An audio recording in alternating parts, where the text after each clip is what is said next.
Greetings, stranger, and welcome to Ghastly Tales. Here you will find stories to chill your bones, stop your heart, and tear at your very soul. Now, pull up close to the fire and listen closely to a sworn testimony from the silent, subterranean world of the dead, of horrors beyond imagination. This is the Statement of Randolph Carter by H.P. Lovecraft.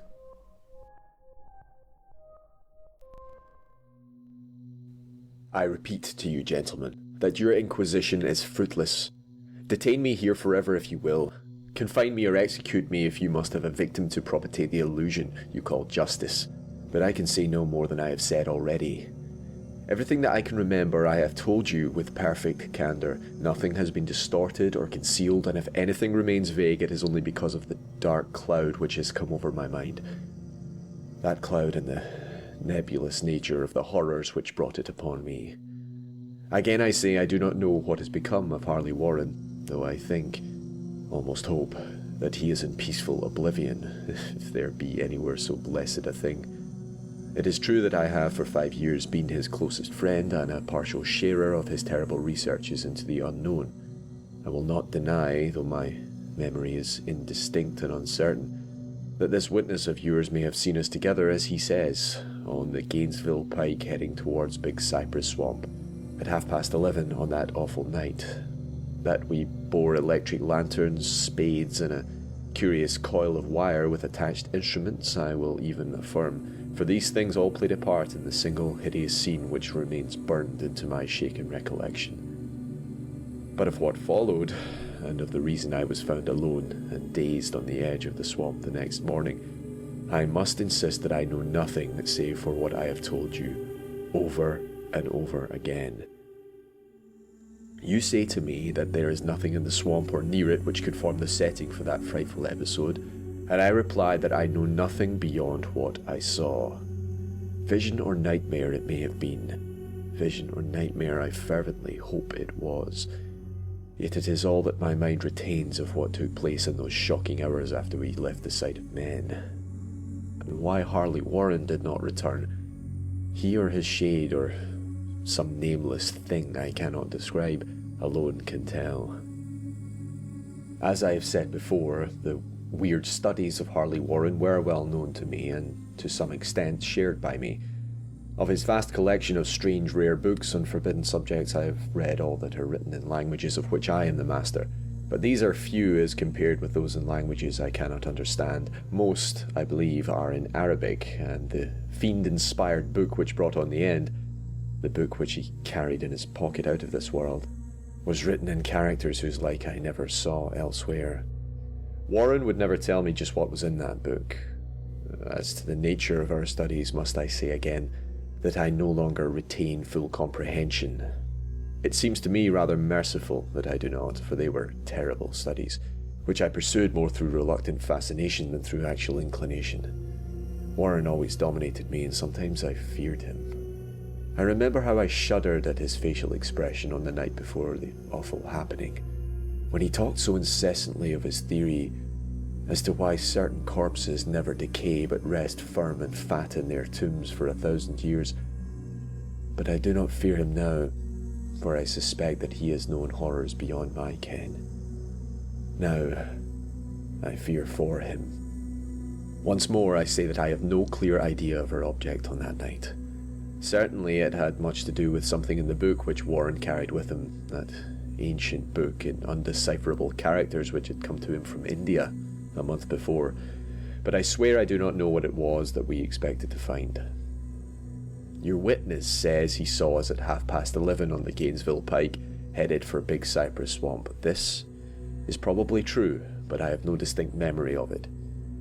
The picture seared into my soul is of one scene only, and the hour must have been long after midnight, for a waning crescent moon was high in the vaporous heavens. The place was an ancient cemetery, so ancient that I trembled at the manifold signs of immemorial years. It was in a deep, damp hollow, overgrown with rank grass, moss and curious creeping weeds, and filled with a vague stench which my idle fancy associated, absurdly, with rotting stone. On every hand there were signs of neglect and decrepitude, and I seemed haunted by the notion that Warren and I were the first living creatures to invade a lethal silence of centuries.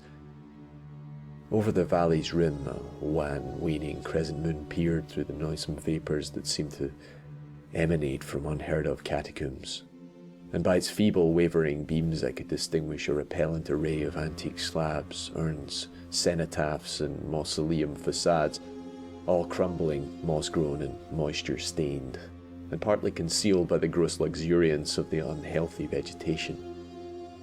My first vivid impression of my own presence in this terrible necropolis concerns the act of pausing with Warren before a certain half-obliterated sepulchre, and of throwing down some burdens which we seemed to have been carrying. I now observed that I had with me an electric lantern and 2 spades, whilst my companion was supplied with a similar lantern and a portable telephone outfit.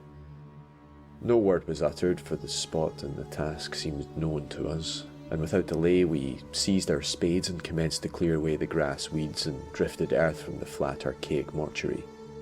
After uncovering the entire surface, which consisted of 3 immense granite slabs, we stepped back some distance to survey the charnel scene, and Warren appeared to make some mental calculations. Then he returned to the sepulchre and, using his spade as a lever, sought to pry up the slab lying nearest to the stony ruin, which may have been a monument in its day. He did not succeed and motioned me to come to his assistance. Finally, our combined strength loosened the stone and we raised and tipped it to one side. The removal of the slab revealed a black aperture, from which rushed an effluence of miasmal gases so nauseous that we started back in horror. After an interval, however, we approached the pit again and found the exhalations less unbearable. Our lanterns disclosed the top of a flight of stone steps, dripping with some detestable ichor of the inner earth, and bordered by moist walls and encrusted with nitre. And now, for the first time, my memory records verbal discourse, Warren addressing me at length in his mellow tenor voice, a voice singularly unperturbed by our awesome surroundings. "I'm sorry to have to ask you to stay on the surface," he said, "but it would be a crime to let anyone with your frail nerves go down there. You can't imagine, even from what you have read and from what I've told you, the things I shall have to see and do. It's fiendish work, Carter, and I doubt if any man without ironclad sensibilities could ever see it through and come up alive and sane. I don't wish to offend you, and heaven knows I'd be glad enough to have you with me, but the responsibility is in a certain sense mine, and I couldn't drag a bundle of nerves like you down to probable death or madness. I tell you, you can't imagine what the thing is really like, but I promise to keep you informed over the telephone of every move. You see, I've enough wire here to reach to the centre of the earth and back." I can still hear in my memory those coolly spoken words, and I can still remember my remonstrances. I seemed desperately anxious to accompany my friend into those sepulchral depths, yet he proved inflexibly obdurate. At one time he threatened to abandon the expedition if I remained insistent, a threat which proved effective since he alone had the key to the thing.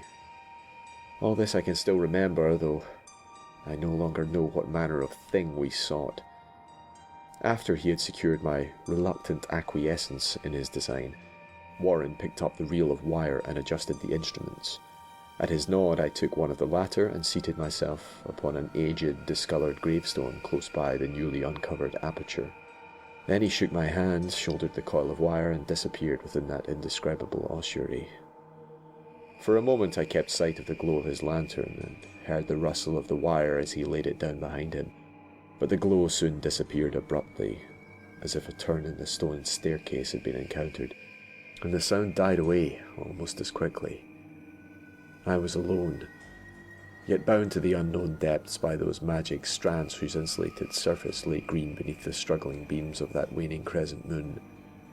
In the lone silence of that hoary and deserted city of the dead, my mind conceived the most ghastly fantasies and illusions, and the grotesque shrines and monoliths seemed to assume a hideous personality, a half-sentience.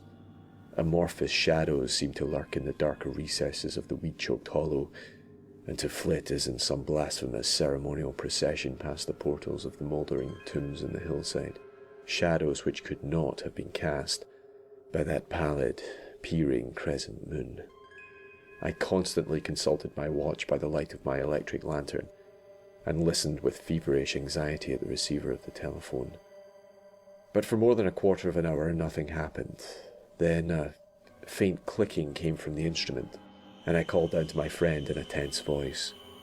Apprehensive as I was nevertheless unprepared for the words which came up from that uncanny vault, in accents more alarmed and quivering than any I had heard before from Harley Warren. He who had so calmly left me a little while previously now called from below in a shaky whisper more portentous than the loudest shriek. God, if you could see what I am seeing. I could not answer. Speechless, I could only wait. Then came the frenzied tones again. Carter, it's terrible. Monstrous. Unbelievable. This time my voice did not fail me, and I poured into the transmitter a flood of excited questions. Terrified, I continued to repeat, "Warren, what is it? What is it?" Once more came the voice of my friend, still hoarse with fear and now apparently tinged with despair. I can't tell you, Carter. It's too utterly beyond thought. I dare not tell you. No man could know it and live. Great God, I never dreamed of this. Stillness again, save for my now incoherent torrent of shuddering inquiry. Then the voice of Warren, in a pitch of wilder consternation. Carter, for the love of God, put back the slab and get out of this if you can. Quick, leave everything else and make for the outside. It's your only chance. Do as I say, and don't ask me to explain. I heard, yet was able only to repeat my frantic questions. Around me were the tombs and the darkness and the shadows. Below me, some peril beyond the radius of human imagination.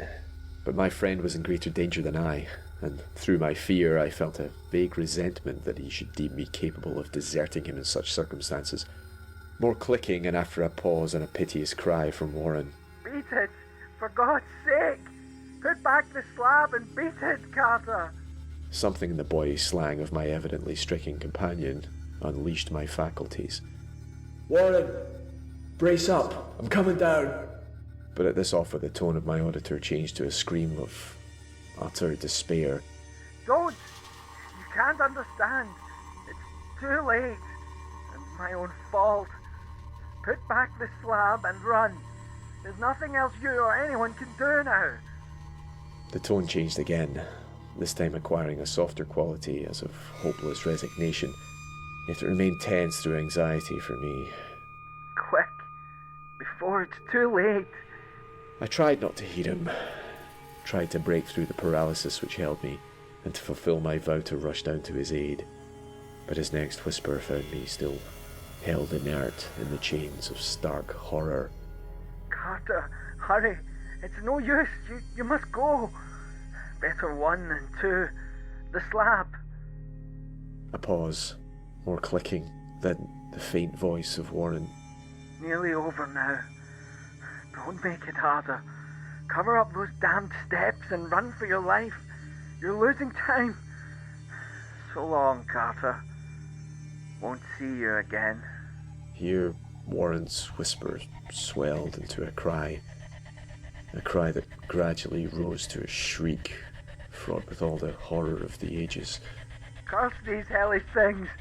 Legions! My God! Beat it! Beat it! Beat it! I know not how many interminable eons I sat stupefied, whispering, muttering, calling, screaming into that telephone. Over and over again through those aeons, I whispered and muttered, called, shouted, screamed, "Warren! Warren! Answer me, are you there?" And then there came to me the crowning horror of all. The unbelievable, unthinkable, almost unmentionable thing. I have said that eons seemed to elapse after Warren shrieked forth his last despairing warning, and that only my own cries now broke the hideous silence, but after a while there was a further clicking in the receiver, and I strained my ears to listen. Again I called down, "Warren, are you there?" And in answer heard the thing which has brought this cloud over my mind. I do not try, gentlemen, to account for that thing, that voice, but nor can I venture to describe it in detail, since the first words took away my consciousness and created a mental blank which reaches to the time of my awakening in the hospital. Shall I say that the voice was deep, hollow, gelatinous, remote, unearthly, inhuman, disembodied? What shall I say? It was the end of my experience, and is the end of my story. I heard it, and I knew no more. Heard it as I sat petrified in that unknown cemetery in the hollow, amidst the crumbling stones and the falling tombs and the rank vegetation and the miasmal vapours. Heard it well up from the innermost depths of that damnable open sepulchre as I watched amorphous, necrophagous shadows dance beneath an accursed waning moon. And this is what it said. "You fool. Warren is dead."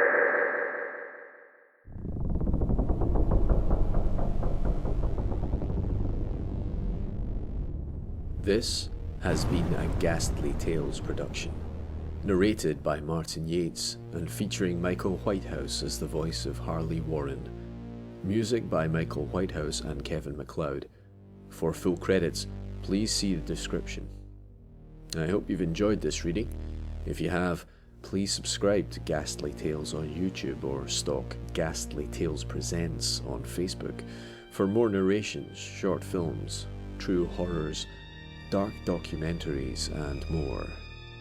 Special thanks go to Elizabeth Vinton for suggesting this story, and remember, if you have a favourite horror story that you'd like to hear narrated, feel free to leave a comment.